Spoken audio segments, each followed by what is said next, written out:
Just 17 days into the year and with 5 people already dead, the IRA bombed a bus carrying workmen home from an army barracks in Omagh.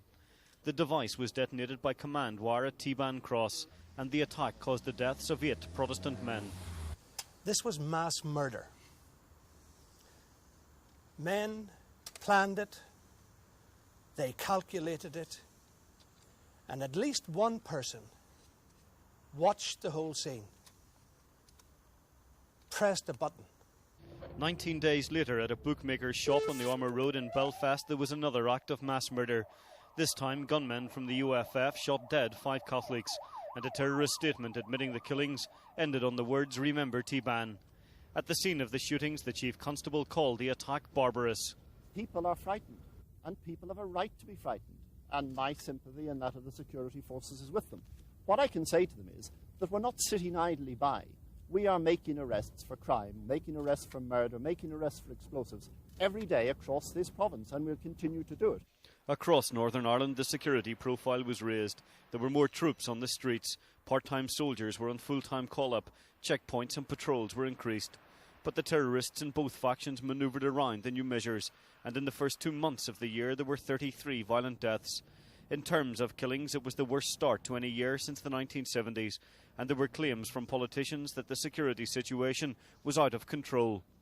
Prominent figures in the church began talking to Sinn Féin and the UDA, their aim to try to influence an end to the bloodshed. But while the discussions continued, so too did the killings.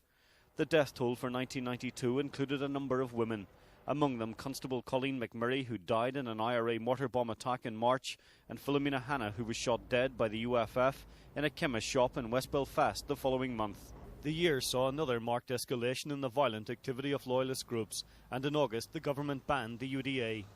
But proscription has by no means damaged the ability of this organisation to kill. The younger, more aggressive leadership now controlling its violence has been described as ruthless. The IRA also demonstrated its continuing ability to kill, but another key aspect of its campaign was a bombing tactic that caused massive destruction to property and damage to the economy. Car bombs exploded in city and town centres, and in this attack on the Forensic Science Laboratory in September, the IRA left a mark on more than 1,000 homes. The aim of the Republican group was to send out an image of abnormality, but the attacks brought a direct response from the UFF. It threatened to react violently to the bombings, and in November it sent gunmen to another bookmakers in Belfast, and this time killed 3 men.